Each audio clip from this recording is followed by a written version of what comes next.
नमस्कार, आप सभी का स्वागत है मनी टाइम में और मैं हूं आपके साथ सिमरनजीत सिंह।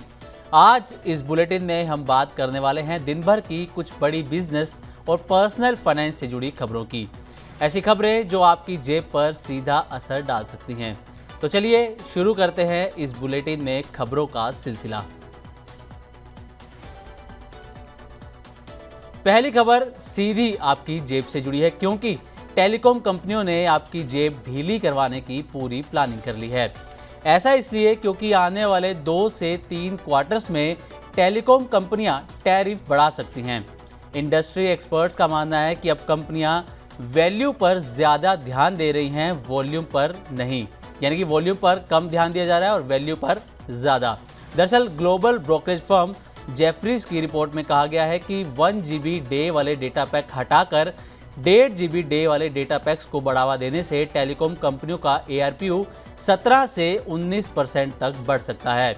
वहीं एक और ग्लोबल ब्रोकरेज फर्म CLSA के एनालिस्ट ने ये ऑब्जर्व किया है कि जुलाई 2024 के टैरिफ हाइक के बाद जियो और एयरटेल का रेवेन्यू 17 से 22% ईयर ऑन ईयर बढ़ता हुआ नजर आया है और एयरटेल का EBITDA growth 30% year on year रहा, जो कि जियो से 10 पॉइंट ज़्यादा है। इंडस्ट्री एक्सपर्ट्स का कहना है कि अब टेलीकॉम कंपनियां पोस्टपेड प्लान्स के भी प्राइस हाइक कर सकती हैं, क्योंकि ये जो यूजर्स हैं वो लंबे समय तक कंपनी से जुड़े रहते हैं। एंट्री लेवल 5G प्रीपेड और पोस्टपेड पैक्स का प्राइस डिफरेंस अब सिर्फ 30% रह गया है, जबकि 3 साल पहले देखा जाए तो ये 65 से 70% था। अब टेलीकॉम कंपनियों की अगली स्ट्रेटेजी यूसेज बेस्ड प्राइसिंग हो सकती है, यानी कि जितना डेटा आप यूज़ करेंगे उसे उतना ही पैसा भरना होगा। आपकी जानकारी के लिए बता दें कि हाल ही में जियो और एयरटेल ने कुछ एंट्री लेवल प्लान्स बंद कर दिए हैं। जैसे कि जियो ने 249 रुपये और 209 रुपये वाला पैक बंद कर दिया है, वहीं एयरटेल ने भी 249 रुपये वाले प्लान को बंद कर दिया है। इसका मकसद यूजर्स को 1.5 GB डे वाले प्लान्स की तरफ शिफ्ट करना है। ये खबर भी सीधा आपकी जेब पर असर डाल सकती है। दरअसल अगर आप नई कार लेने की प्लानिंग कर रहे हैं तो आपको ये खबर ज़रूर जान लेनी चाहिए, क्योंकि आपने देखा होगा कि अक्सर जो फेस्टिव सीज़न आता है उसमें कारों की बिक्री बढ़ जाती है, क्योंकि गाड़ियों पर अच्छा खासा डिस्काउंट मिलता है।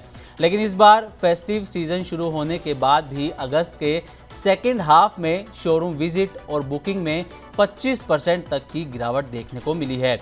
कार डीलर्स का कहना है कि ग्राहक आगामी GST छूट का इंतजार कर रहे हैं, जिसके चलते अभी कारों की बिक्री में कमी देखने को मिल रही है। यहाँ तक कि कार डीलर्स 1.5 से 2 लाख रुपए तक के अतिरिक्त डिस्काउंट भी दे रहे हैं। इसके बावजूद ग्राहक फिलहाल कार खरीदने से बचते हुए नजर आ रहे हैं, क्योंकि वो कारों पर GST दर घटने का फिलहाल इंतजार कर रहे हैं।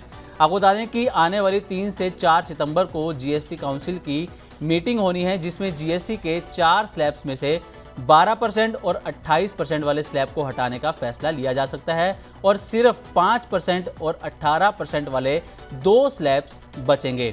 ऐसे में अगर कारों पर, खासकर अगर हम छोटी कारों की बात करें तो इन पर 18% GST लगेगा, तो उनकी कीमत में 60 से 70 हज़ार रुपये तक की कमी आ सकती है। इस मुद्दे को लेकर federation of automobile dealers association, जिसे हम फाडा के नाम से भी जानते हैं, उन्होंने कॉमर्स मिनिस्टर पीयूष गोयल से भी मुलाकात की है और उन्हें बताया कि GST कटौती अगर जल्द लागू नहीं हुई तो ऑटो बिक्री में गिरावट आ सकती है। इसके अलावा BNP परिवास की रिपोर्ट के मुताबिक GST घटने से छोटी कारों और 2 व्हीलर्स की बिक्री में 15 से 18% तक ग्रोथ देखने को मिल सकती है। इस वक्त शेयर बाजार में एक के बाद एक IPO आ रहे हैं और अगर आप भी IPO में पैसा लगाते हैं तो जल्द ही एक बड़ी कंपनी शेयर मार्केट में दस्तक देने वाली है और इस कंपनी का नाम है ओयो। जी हाँ, Indian multinational hospitality chain OYO ने IPO लाने की पूरी तैयारी कर ली है और अगर मीडिया रिपोर्ट्स की माने तो कंपनी नवंबर में IPO के लिए DRHP फाइल कर सकती है। ऐसा कई मीडिया रिपोर्ट्स में दावा किया जा रहा है। ओयो ने IPO के लिए जो टारगेट वैल्यूएशन है वो 7 से 8 बिलियन डॉलर रखा है, यानी कि अगर भारतीय करेंसी में देखें तो 58,000 करोड़ से लेकर 66,000 करोड़ के बीच वैल्यूएशन का टारगेट यहाँ पर कंपनी की तरफ से रखा गया है और इस हिसाब से ओयो का जो शेयर प्राइस है वो करीब 70 रुपये प्रति शेयर हो सकता है, जो कि ओयो के एबिटा के लगभग 25 से 30 गुना हो सकता है। सॉफ्टबैंक ओयो का सबसे बड़ा शेयर होल्डर है और इस आईपीओ के प्रोसेस में सॉफ्टबैंक की अहम भूमिका भी रहने वाली है। हाल ही में ओयो ने Q1 के मजबूत नतीजे भी जारी किए थे। साथ ही हॉस्पिटैलिटी इंडस्ट्री की डबल डिजिट ग्रोथ को देखकर आईपीओ लाने के लिए ये सबसे सही समय माना जा रहा है। फेडरल रिजर्व के चेयरमैन जेरोम पोवेल के नरम रुख के बाद अमेरिकी ब्याज दर में कटौती की उम्मीद बढ़ने से शुक्रवार को सोने की कीमतों को सपोर्ट मिला था, लेकिन सोमवार को डॉलर के मजबूत होने से सोने की चमक फीकी पड़ती हुई नजर आई। इंटरनेशनल मार्केट से लेकर मल्टी कमोडिटी एक्सचेंज यानी कि MCX पर सोने में 25 अगस्त को गिरावट देखने को मिली। MCX पर आज सोना जहां 142 रुपये गिरकर 1,02,42 रुपये प्रति 10 ग्राम पर पहुंच गया, वहीं अंतर्राष्ट्रीय स्तर पर स्पॉट गोल्ड की कीमत 0.22% लुढ़क कर 3,366.53 डॉलर प्रति औंस पर ट्रेड करते हुए नजर आई। अगर चांदी की बात करें तो 25 अगस्त को इसमें भी गिरावट देखने को मिली। ये 293 रुपये गिरकर 1,15,943 रुपये प्रति किलो पर पहुंच गई। पेटीएम पर 25 अगस्त को 1 ग्राम सोने की कीमत 10,284 रुपये दर्ज की गई। रिटेल लेवल पर देखें तो तनिष्क की वेबसाइट के मुताबिक 24 कैरेट गोल्ड की कीमत 25 अगस्त को 1,02,050 रुपये प्रति 10 ग्राम दर्ज की गई है। इसी तरह 22 कैरेट गोल्ड के रेट 25 अगस्त को 93,550 रुपये प्रति 10 ग्राम दर्ज किए गए हैं। दिल्ली मेट्रो में सफर करने वालों के लिए ये खबर बेहद जरूरी है।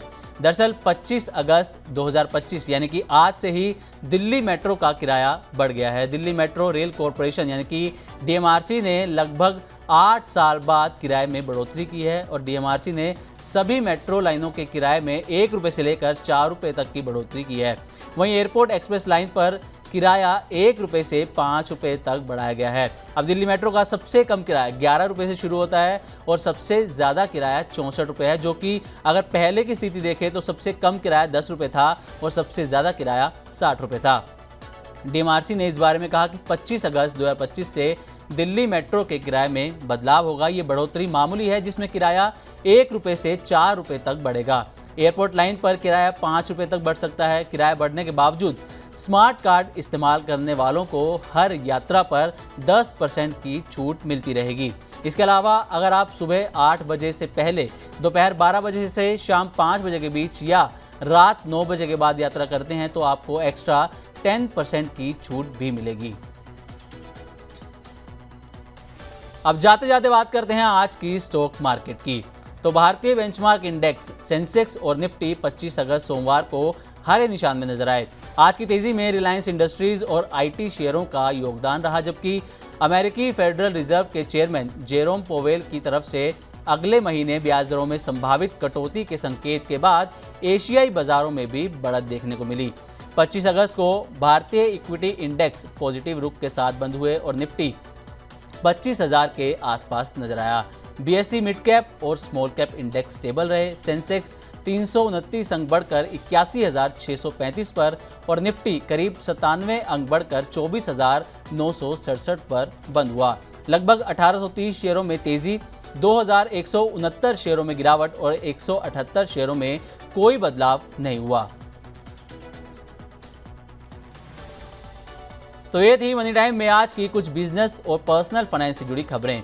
आज के लिए बस इतना ही। उम्मीद करते हैं कि आपको आज का मनी टाइम पसंद आया होगा।